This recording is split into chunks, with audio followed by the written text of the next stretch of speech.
Evangelistang Pinoy, Gabriel Bagdon Jr., isi-share ko sa inyo ngayon, kay Jesus ka lang makakatagpo ng totoong kapahingahan. If totoong kapahingahan, it means na ito'y real na kapahingahan na isi-share ko sa inyo na experience ko in the name of Jesus.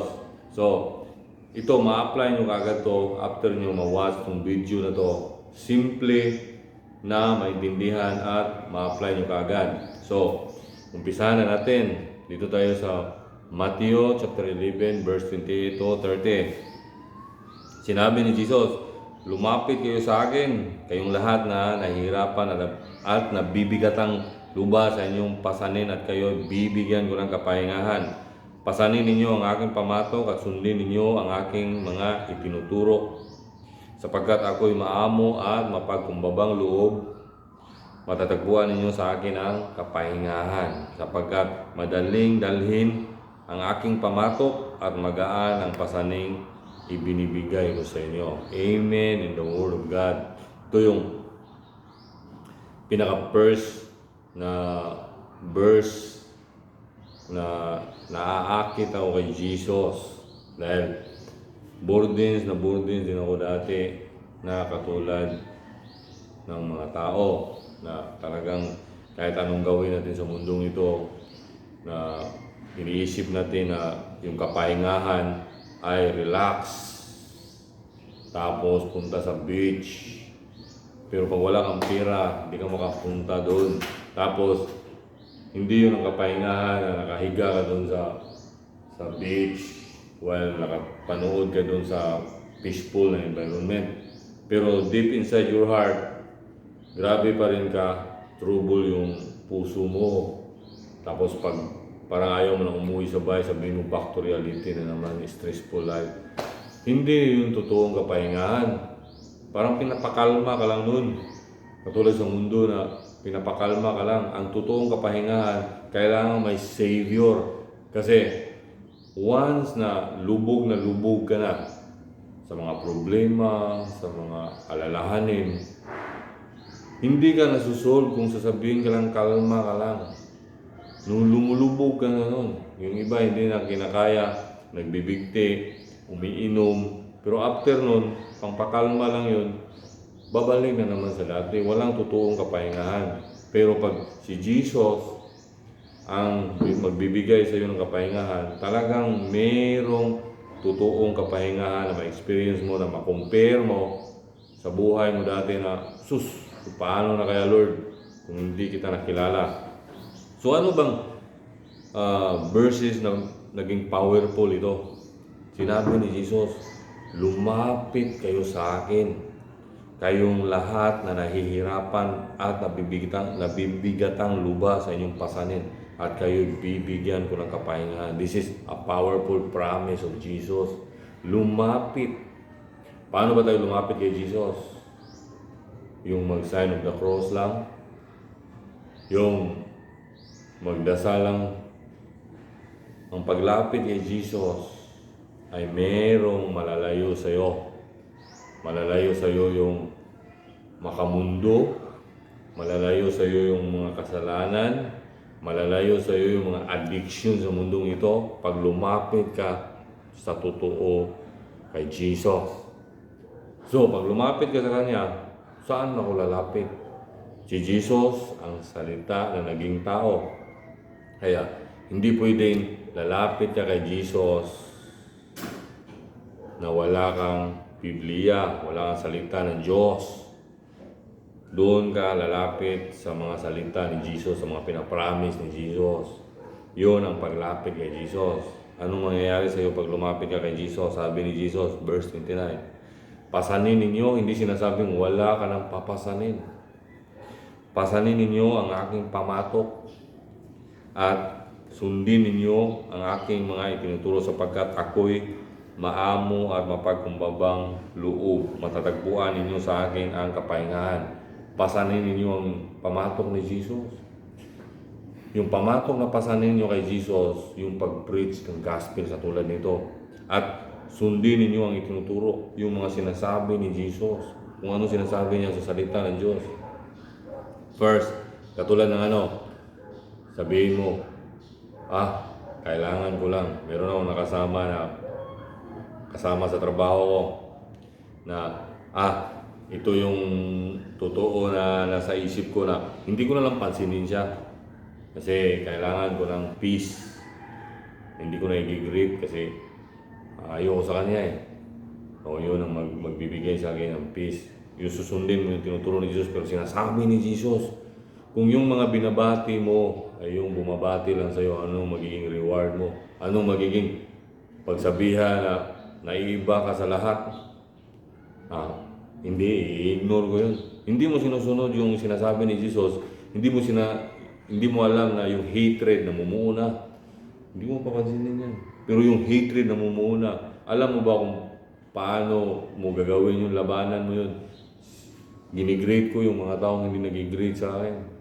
Pag hindi sumagot, reward. Anong mangyayari sa akin? Peace. Kasi nire-release mo yung peace mo sa tao na yun kahit hindi ka ginigrade. Na wala kang wala kang problema sa kanya. Kahit na may problema siya sa'yo, wala kang problema sa kanya. Kaya may peace, may kapahingahan ka. Pag sundin mo yung mga itinuturo ni Jesus sa'yo, love your enemy. Pag hindi mo sinusunod yun, hatred ang mumumuo. Alam mo yung hatred, nandun yung disappointment, galit, discouragement. Ayoko na sa trabaho na to. Ayoko na sa buhay na to. Kasi hatred. Pag love, yan, cover all sin. Pag love, yung nasa puso mo, yung fruit ng Holy Spirit, yun ang unang mag-produce sa puso mo.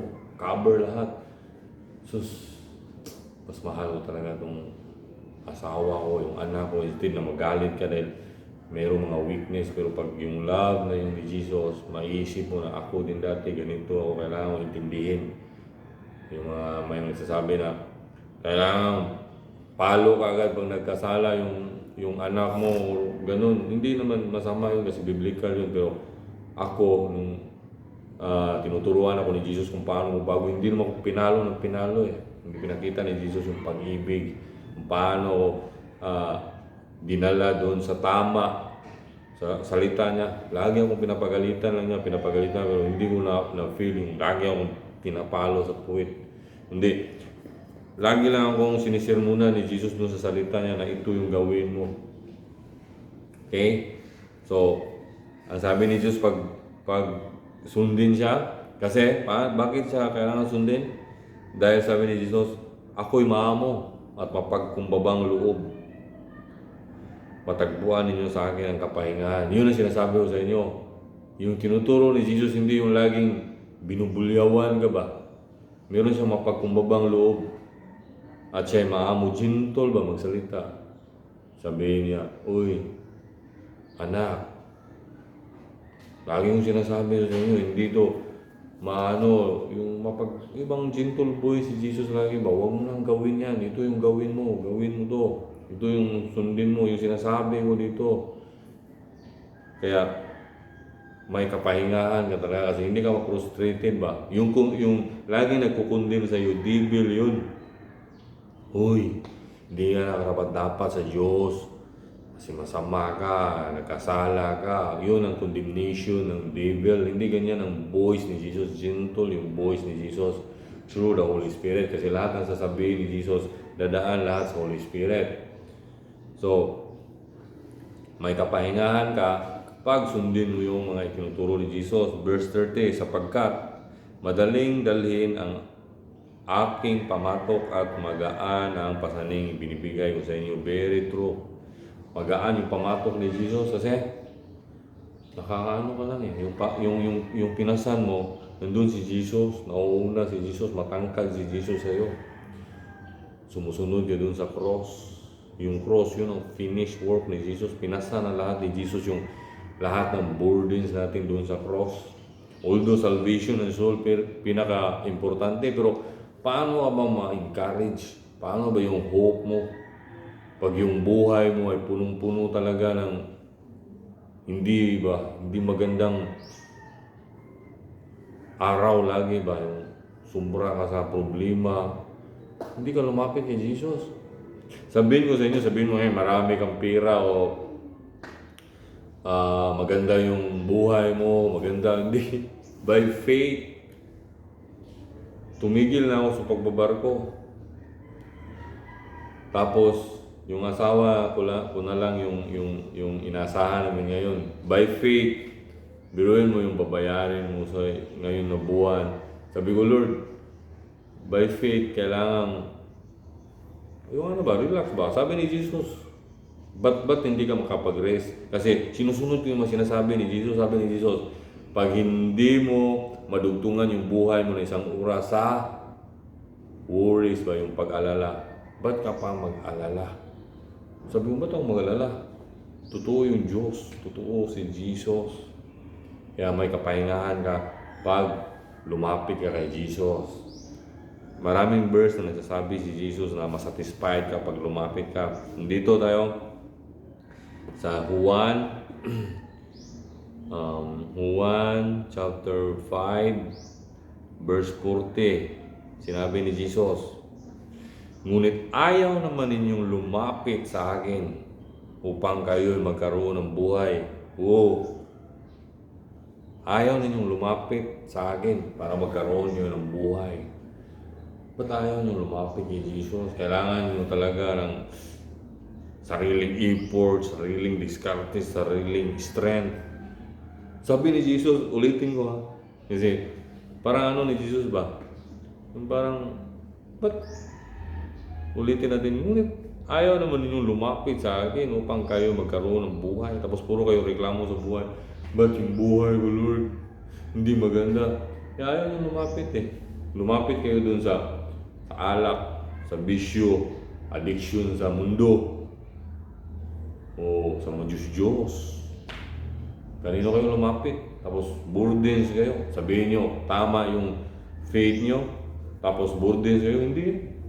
Sabihin ko sa inyo mga mahal ko, hindi yan ang totoo na kapahingahan na hindi totoong Diyos yung sinasamba mo or something. Hindi tama yung paglapit mo kay Jesus pag walang rest, walang peace. Hindi nagsasabi si Jesus na walang tribulation, walang gulo. Meron, pero meron kang peace, joy, hindi kang mapapanig dito sa loob mo. Yan ang promise ni Jesus. Sabi ni Jesus, ba't ayaw niyong lumapit sa akin? Para magkaroon kayo ng buhay. Meron pa. Sinabi ni Jesus, Juan, dito pa rin tayo sa Juan. Juan chapter 6 verse 35. Malabo na yung mata ko. Sinabi ni Jesus, ako ang tinapay na nagbibigay buhay. Ang lumapit sa akin ay hindi na magugutom kailanman. Forever Hindi ka na magugutom kailanman. At ang sumasampalataya sa akin ay hindi na mauuhaw kailanman. Forever. Ito, sabi ni Jesus, lumapit at sumampalataya. Hindi lang to sa sampalataya. Pag hindi ka lumapit kay Jesus, hindi ka lumapit sa salita niya, hindi ka lumapit sa pagdadasal, pag-connection, prayer, hindi ka lalapit sa pag-worship, hindi ka pa rin satisfied sa buhay mo. Kasi, only Jesus will satisfy. So, sinabi ni Jesus, ako ang tinapay. So, there's a satisfaction na si Jesus yung mag-provide ng tinapay spiritually, physically, na nagbibigay buhay. Iba yung tinapay ng bikiri, nagbibigay bilbil. Ito, nagbibigay buhay. Ang lumapit sa akin ay hindi na magugutom kailanman. At ang sumasampalataya sa akin ay hindi na mauuhaw kailanman. Marami nagsasabi na naniniwala ako kay Jesus. Naniniwala ko nun. Sinabi ni Jesus na lahat ng lumapit ay hindi na magugutom kailanman. Ang lahat ng sumampalataya kay Jesus ay hindi na mauuhaw kailanman. Naniniwala ka ba doon? Kung naniniwala ka nun, hindi ka na magrereklamo sa buhay mo. Kasi meron ka ng satisfaction sa buhay mo. Hindi to about magkaroon ka ng mga project mo, sasakyan. Maraming Maraming merong mga sasakyan na hindi pa rin nagbabago yung ugali. Hindi pa rin, puro pa rin panic. Aanin mo ba yun? Naniniwala ka ba kay Jesus? Lalapit ka ba kay Jesus? Sasampalataya ka ba kay Jesus? Okay, last verse na ibibigay natin sa Juan pa rin. Kasi ito yung mga sinasabi ni Jesus. Chapter 7, mag-upisa tayo sa verse 37 to 39. Sabi ni Jesus sa kauliulihan at pinakatanging araw ng pista, tumayo si Jesus at nagsalita ng malakas, kayong mga nauuhaw ay lumapit sa akin. At ang lahat ng nananalig sa akin ay uminom, sapagkat sinasabi sa kasulatan, mula sa puso ng nananalig sa akin ay dadaloy ang tubig na nagbibigay buhay.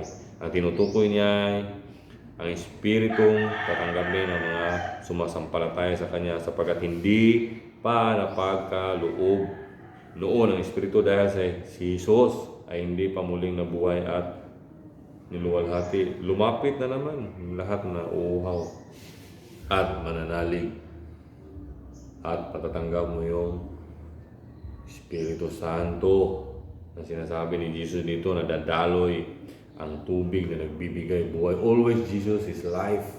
Without Jesus, there is no life. Sabihin naman ng iba, buhay na buhay ka.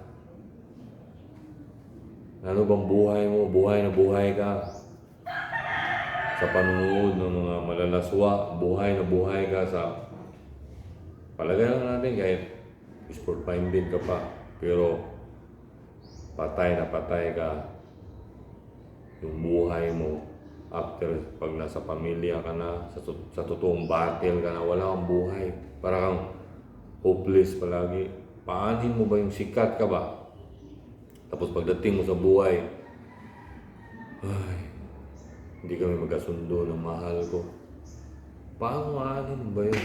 Pag wala kang totoong kapahingahan, gusto mo lumapit, sumampalataya kay Jesus, tutulungan kita. Simple na ma-apply mo kagad sa buhay mo. Sabihin mo lang, Lord, lalapit ako sa iyo, turuan mo kung paano lumapit sa iyo. Basa ka ng salita niya, mag-pray, at mag-worship. Okay? So, sa mga hindi pa nakakilala sa ating Panginoong Hesus, I'm evangelist, gusto kong magkaroon kayo ng relasyon kay Jesus. Ito yung relasyon, hindi religion. Lapit. Kaya gusto ni Jesus na relation, one-on-one relation. So, sa lahat ng lalapit, kahit yung mga nakakilala kay Jesus pero hindi pa totoong, meron bang ano ba? Christian ako pero walang tumutulong sa akin. Saan ka nanghihingi ng tulong dun sa mga tao? Manghingi ka kay Jesus. Kung totoo si Jesus, bibigyan ka niya ng mga paraan na tulungan ka, hindi puro nakilala mo si Jesus pero burdens ka. Hindi mo kilala si Jesus, hindi ka lumapit, hindi ka sumampalataya. Sabihin mo sa akin, nasabi mo pa yan kasi hindi mo pa naranasan yung mga naranasan ko. 41 years old na ako. Hindi ako bawang sinilang. Kay Jesus ko lang natagpuan yung totoong kapahingahan. Kaya kung gusto mo nang lumapit, sumampalataya kay Jesus, close your eyes. Okay? Father in heaven, in the name of Jesus, maraming salamat sa mensahe mo ngayon na simple at maintindihan na ma-apply kagad sa sarili namin. Lord, hindi ko alam kung paano lumapit sa iyo, pero gusto kong lalapit sa iyo. Tulungan mo ako makalapit sa iyo, na makilala kita dito sa Bible, na magpakilala ka sa akin ng simple at maintindihan ko na mai-share ko sa iba. Panginoong Hesus, narinig na kita na ikaw ay Savior. I-save mo ako ngayong araw na to. Patawarin mo ako sa lahat ng mga kasalanan ko at ito'y pinagsisihan ko na. Hugasan mo ako sa iyong dugo na inalay doon sa cross. Hindi ko maligtas yung sarili ko. Kailangan kita na tagapagligtas sa buhay ko. Mula ngayon, tinatanggap na kita sa puso ko at sumampalataya ako sa iyo na ikaw ang anak ng Diyos na namatay at sa ikatlong araw ay nabuhay at binuhay ng Ama at ngayon ay nakaupo sa kanan ng Ama. at muling babalik sa tamang panahon. In Jesus' name, I believe with all my heart na ikaw na ngayon ang aking tagapagligtas sa araw-araw at hanggang sa iyong pagdating. In Jesus' name, we pray, and everyone who believes and agrees say, Amen. Amen.